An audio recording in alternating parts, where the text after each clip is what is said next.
Perfect, wonderful. Well, listen, thanks very much for inviting me. I feel particularly guilty and honoured to be here. Guilty because I often don't make these myself because of the schedule, and honoured that you would give your time, and particularly honoured to be a warm-up act for both Pa Anders and Elisa, two wonderful scholars who will outshine me in every way. My interest in deception is principally around its use in policing. My view is that the big challenge we have in that area is the difference between data and datum. That is, we can prove a number of things and study them at the aggregate level and show some interesting effects, which could be quite useful. But actually, when it comes to talking about the suspect in the interview room, the datum, it is, we can almost say oftentimes very little about whether or not they're deceiving. To answer the question whether this person is deceiving is a question which has eluded folks many of the time. And for that reason, the policing CSA, who has to release and will shortly release what are known as the areas of research interest for policing in the UK, you will not find the word deception anywhere through them. Now, perhaps some caveats are in order at this point. Firstly, if you do want to build your career on selling deception advice, there are probably sufficient companies and others out there who will pay your rent. Secondly, of course, there are some important exceptions. So if you are dealing with trying to identify deception in relation to, say, insider threat, where the criteria really is to prioritize a set of cases, not to talk about a datum, but to prioritize the data, then it can be useful. And then thirdly, this says nothing about the wonderful and important work that will allow us to elicit better information that in turn may allow us to determine credibility. I'm not speaking to anything about that.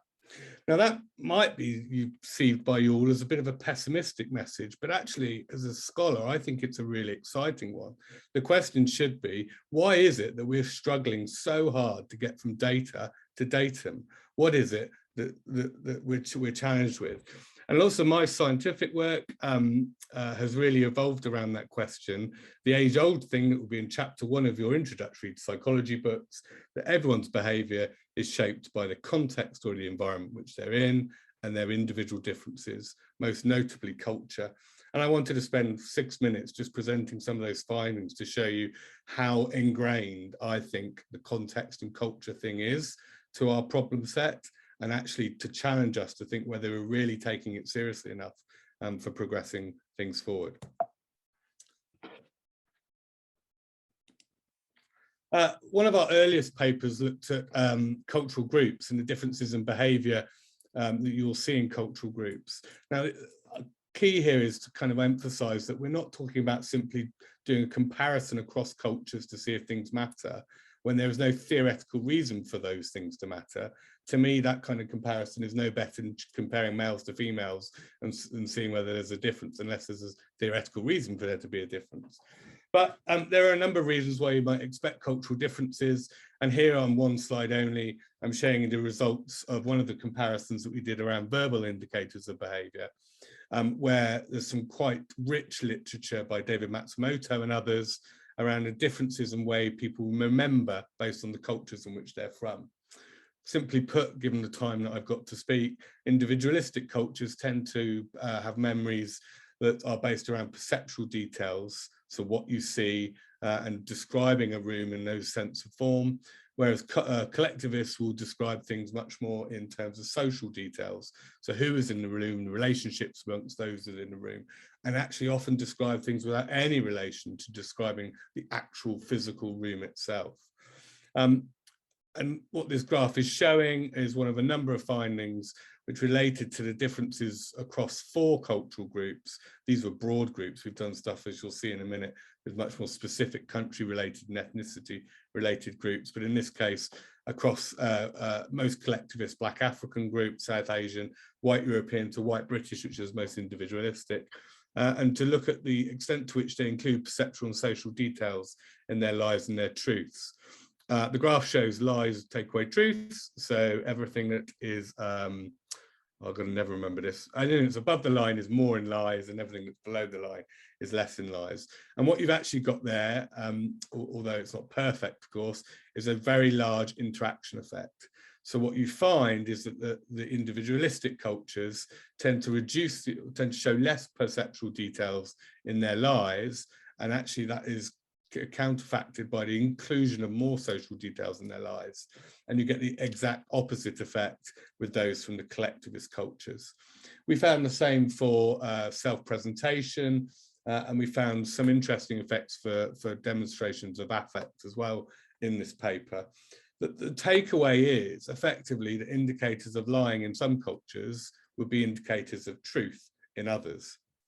Now you might say, well, that's fine for something like verbal behavior where there's a huge dynamic, but what about a more robust technique? So one of my most interesting findings, this was with Andy Morgan, is we tested a forced choice test across 8 different cultural groups.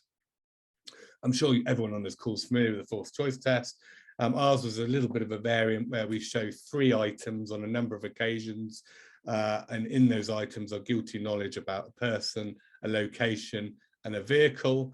And as you will all know, what you'll get is that those with the guilty knowledge tend to typically tend to underselect the guilty knowledge, and you can identify that. So you can see here on this fairly complicated table that the number of mean target hits in the truthful group and the concealing group are much more higher in the truthful group because they don't know that those are the target items, and then the concealing group is much lower. But what I want to draw your attention to on this table is the optimal threshold column, the one that's in bold there. What you're seeing that's the threshold I would set to maximize my chance of identifying a concealing person and discriminating them against a truthful person. And the reality is that varies, that optimal threshold, from 8.5, because that would be hitting the target items 8 times, or over 9 times rather, to actually just hitting once with the British sample. That's a huge variation. So even something as robust, and you would have thought unvariant as the FCT, can show massive variation in what criterion variable you would use to discriminate or make decisions about datum. So that's culture. The other thing I wanted just to allude to before I finish is some differences in context. This was a contribution piece that we did in Galit's wonderful review in Legal and Psychology, Legal and Crim, a few years ago. And what we did here is we took the means and standard deviations of published studies on a variety of number of techniques. I'm just showing you model statement here. And we can randomize the distributions to show what the differences are. So here you're seeing what was then the 10 studies we had available on model statement. You can see the red is the lie distribution, the truth is the blue distribution. And what you can see is the vast ranges of differences in terms of the number of details which would best differentiate lies from truth. And in actual fact, you cannot draw a single criteria across all these studies that does not make 100% error on one of the other studies in terms of the outcomes. So again, it shows the big variation in context that you will find across these. It'd be interesting, actually, it's a bit of a challenge for anyone who wants to do something, to do the same kind of analysis. You're welcome to have our scripts and all of the other literature, just to see the variance in various different techniques and possibilities. So that was it from me. I wanted to challenge us to say, really, to what extent are we taking seriously the individual differences and the contextual variations that we see in our literature. I'm not suggesting that we're ignoring them, but what I am suggesting is that they could be really great fodder for some theoretical insight and some conceptual interest amongst our community. And will it solve the problem of moving from data to datum? I don't know. I think perhaps methods that allow us to elicit more information are probably the route to go for that challenge. But nevertheless, theory and practice have some strange ways of meeting together. Thanks very much.